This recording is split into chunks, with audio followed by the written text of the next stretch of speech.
ये वर्दी जो आपको मिली है वो क्या पावर एक्सरसाइज करने के लिए? सिर्फ छोटी छोटी सी बातों पर लोग जेल में हैं, तो आप जो धारा लगा देते हैं उसके ऊपर भी चर्चा का विषय। वो पहले वाली बात नहीं है कि आप क्या कर रहे हैं पुलिस स्टेशन में पता नहीं लगेगा। इनको क्या जरूरत थी आपको हथकड़ी लगाने की और गाड़ी में बिठाने की? अगर यही काम आपके साथ किया जाए, कोई गलती हो जाए छोटी सी आपसे, क्या गलती न भी हो, कोई आपके ऊपर एक एलिगेशन लगा दे और आपको इसी तरह घर से खींच करके उठा करके एक गाड़ी में ढकेल करके और बिठा दिया जाए, जिसमें आपके ही जैसे वर्दी वाले लोग आपको घेरे रहे हैं, कैसा लगेगा? बताइए बताइए।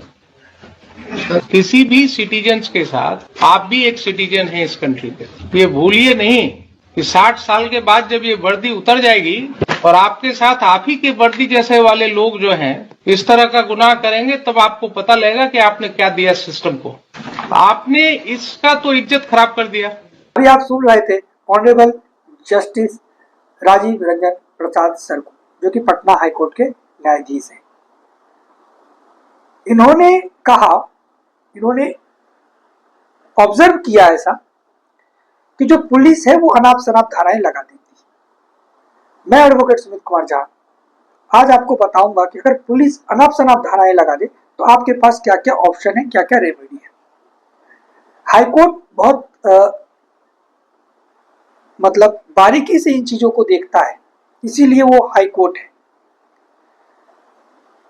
जब कभी भी आप पर गलत सेक्शंस लग जाए, पुलिस के द्वारा लगा दिया जाए और पुलिस चार्जशीट जमा कर दे, यानी कि चार्जशीट जमा होने का मतलब है कि आप पे जो धारा है वो फाइनल कर दी गई है पुलिस के हिसाब से, पुलिस के द्वारा। तो चार्जशीट के अगेंस्ट आप प्रोटेस्ट पिटीशन डाल सकते हैं। अब आप पूछेंगे और भी रेमेडीज है, हम एक एक करके सब कुछ बताएंगे आपको। जब आप प्रोटेस्ट पिटीशन डालेंगे तो आपके दिमाग में क्वेश्चन आएगा कि ये प्रोटेस्ट पिटीशन लिखा कहाँ गया है, कौन से सेक्शन में फाइल होता है। इसका कोई भी सेक्शन नहीं है, इसका कोई भी मतलब व्याख्या नहीं है किताब में, पर यह लीगल प्रैक्टिस है। लिटरल मीनिंग है प्रोटेस्ट पिटीशन का कि हम चार्जशीट के अगेंस्ट में प्रोटेस्ट पिटीशन डाल रहे हैं, हमें चार्जशीट से आपत्ति है, उसमें जो सेक्शंस लगाए गए हैं हमें उससे आपत्ति है। तो आपत्ति दर्ज कराने का एक तरीका है प्रोटेस्ट पिटीशन।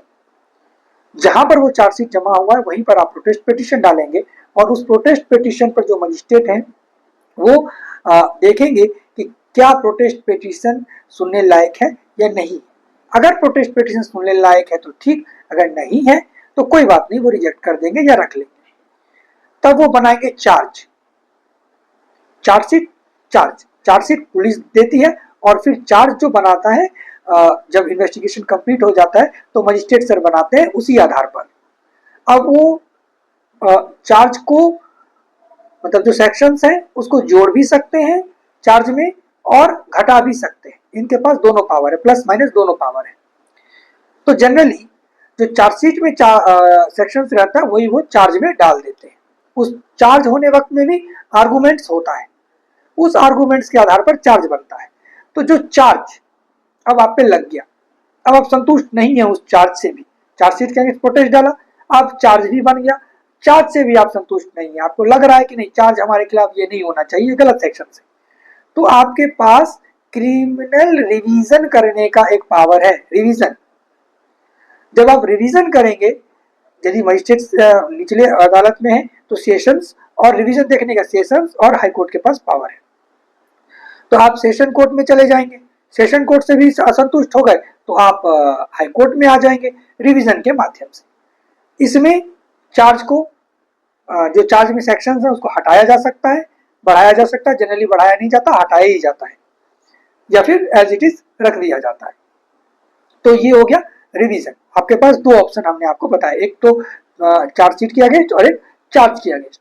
अब तीसरा ऑप्शन फिर से एफआईआर से शुरू हो जाता है। जब एफआईआर हो और आपके पास कोई ऐसा सबूत हो जो clear, crystal clear, not clear, crystal clear हो कि आप एट द टाइम ऑफ जहां भी अपराध हुआ, प्लेस ऑफ ऑकरेंस पर आप नहीं थे, कहीं दूसरी जगह आप काम कर रहे थे, वहां पे आप रिकॉर्डेड है, ठीक है, और आप पर स्पेसिफिक एलिगेशन, भड़काने का एलिगेशन अलग चीज है और स्पेसिफिक एलिगेशन होना अलग चीज है कि मारा, यही मारा, लेकिन इसने फोन पर उसको बताया, ठीक है। ये सब अलग अलग बातें हैं।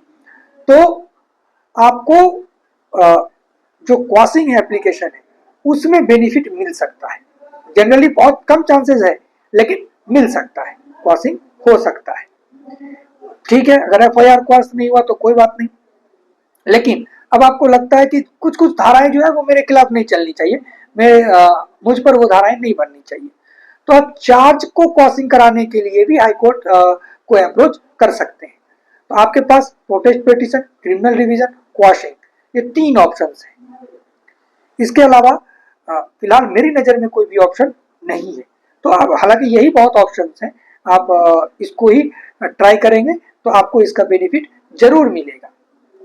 और एक चीज हम आपको बताना चाहेंगे कि अगर कभी भी पुलिस आपको बिना मतलब का तंग करने लग जाए तो आप क्या कर सकते हैं।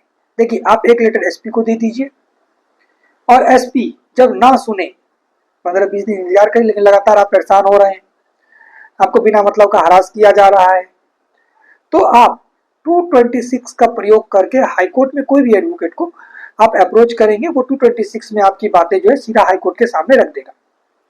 226 रिट होता है, और मतलब रिट इसी के तहत फाइल होता है 226 और ऑब्लिक 227 में। तो जब आप इसको फाइल करके, ये एक तरीका है कि डायरेक्ट आप हाईकोर्ट में अपनी बातों को प्रेजेंट कर पाते हैं और उस पर एक्शन हो जाता है। क्योंकि पूरे बिहार में मानिए या फिर दिल्ली में मानिए, किसी भी स्टेट मानिए, तो उसके अंदर सबसे पावरफुल कौन सा कोर्ट है? हाईकोर्ट है। तो सब उसके अंतर्गत ही काम कर रहे हैं, सब उसके अंदर आते हैं।